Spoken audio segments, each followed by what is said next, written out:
fighters rolled into more than 20 locations, in some places roaming for hours, as Israel's military scrambled to respond.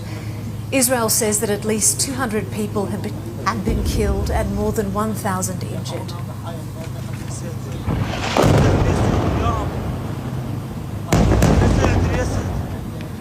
Israel has responded with waves of airstrikes into Gaza, flattening multiple buildings.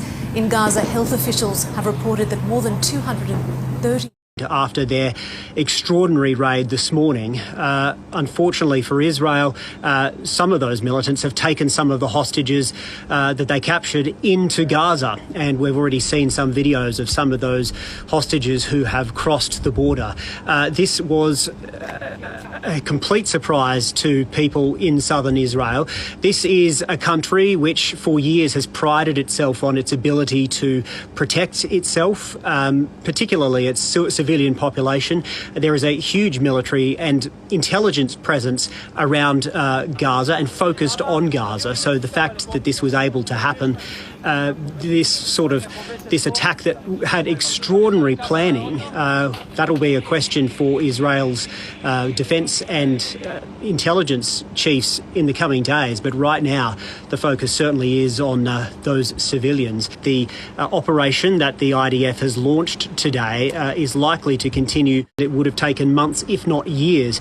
Not only did we see people crossing by land and barging through Israel's border fences, we also saw people, some coming in via sea, and at least a few paraglider type craft in the air. Now, it's difficult to even get those that kind of equipment into Gaza given Israel's ongoing blockade, but that would have required training, that would have required some skill, and the fact that things like that were happening in Gaza right under Israel's nose will be a huge source of concern for the government and for civilians there as well.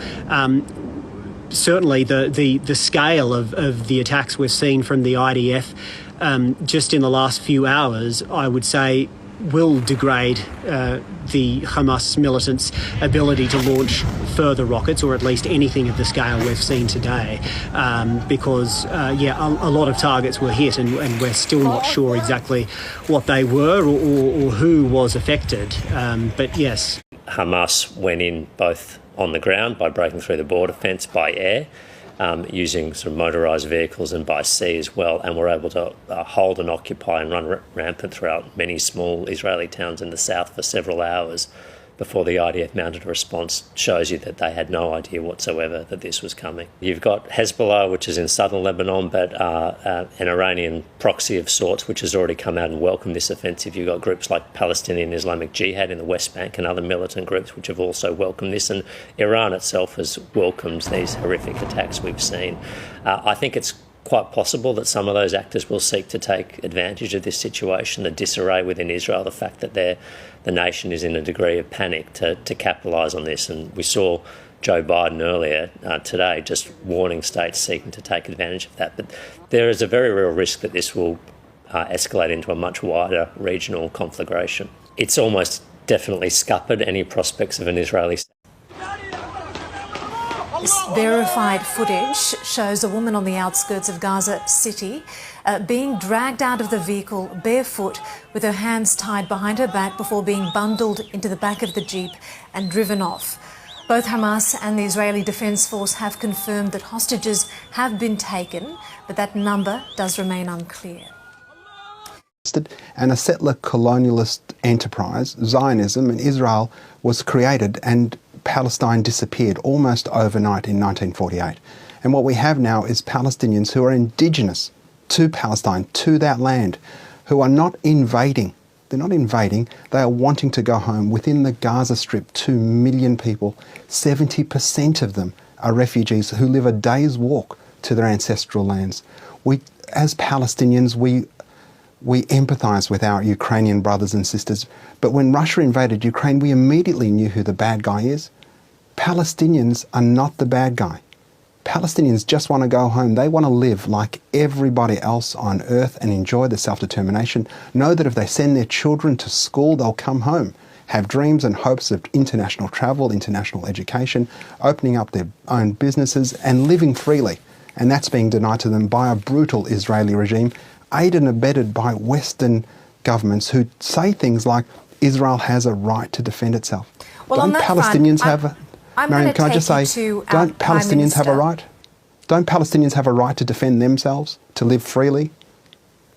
On that point, Mr. Nasser, I'm going to take you to our Prime Minister, who reacted to the outbreak of war as it's been described. Let's see what he had to say a little earlier on our program, Insiders. Well, this is an abhorrent attack on Israel. This is indiscriminate. Civilians being targeted, killed and murdered, and as well, many of them being taken as hostages. This is a dreadful circumstance. As the President of the Australia-Palestine Advocacy Network, how do you feel hearing the Australian Prime Minister express his unequivocal support for Israel? Look, I'm disappointed that there wasn't a mention at all of the thousands of Palestinians held captive by Israel. Children as young as 10 years old are snatched in the middle of the night from their mother's arms, taken to Israeli dungeons, questioned in a language they don't understand, made to sign confessions in a language they don't speak. But where's the condemnation of Israel's actions? Palestinians are an occupied people. We're indigenous to that land, we're natives to that land. I'd like our government to speak out about our rights. There are many Australian Palestinians and many Australians, overwhelming majority of Australians in fact, according to our polling, who are on the side of justice for the Palestinians. Palestinians are calling beyond the realities of governments and their desire to speak up for Israeli rights. Palestinians want the International Court of Justice to come in and investigate. Investigate Palestinians, and if we're guilty, hold us to account. But come and investigate the Israelis, come and investigate what they're doing to Palestinians. Mr. Mashney, what do you make of Prime Minister Anthony Albanese's comments a week before Australia is due to go to a referendum centred around reconciliation with our own Indigenous people? Do you draw any parallels? Well, there are many parallels. Our Indigenous brothers and sisters here on this continent have been the subjects of brutal settler colonialism. Palestinians have suffered the same consequence, and we stand in solidarity with our brothers and sisters here on this unceded Aboriginal land.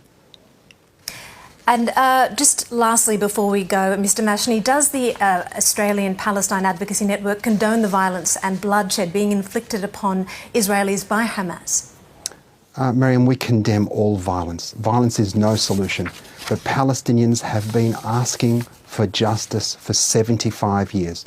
We've negotiated. The White House lawns handshake of President Arafat, Shimon Peres and Yitzhak Rabin was 30 years ago. 5 years after that, now 25 years ago, Palestine was supposed to have a state. Israel only has to abide by international law. Since then, 25 years since Palestine was supposed to be a state, 750,000 illegal Israeli settlers live in what's supposed to be Palestine. There are no Palestinians in there. They have their own roads. They have their own laws. Palestinians use the Israeli shekel, lick postage stamps that have David Ben-Gurion's picture on it, Israel's first prime minister. The world is waking up to the fact that Israel is committing the crime of apartheid. International human rights organisations are agreeing with it, Amnesty International, Human Rights Watch. Israel's own two preeminent human rights organisations, B'Tselem and Yesh Din, both charge Israel with the crime of apartheid. It's past time for the world to wake up and help the Palestinians achieve their just rights to self-determination, to live peacefully and freely in their own lands. Palestinians are not children of a lesser God. We're entitled to the same freedoms as anyone else, and anyone that expects that Palestinians have to have less so that Israelis can be safe are just racist, and that's unacceptable in today's age. Nasser Mashi, the President of the Australia-Palestine Advocacy Network, we thank you very much for sharing your insights with us.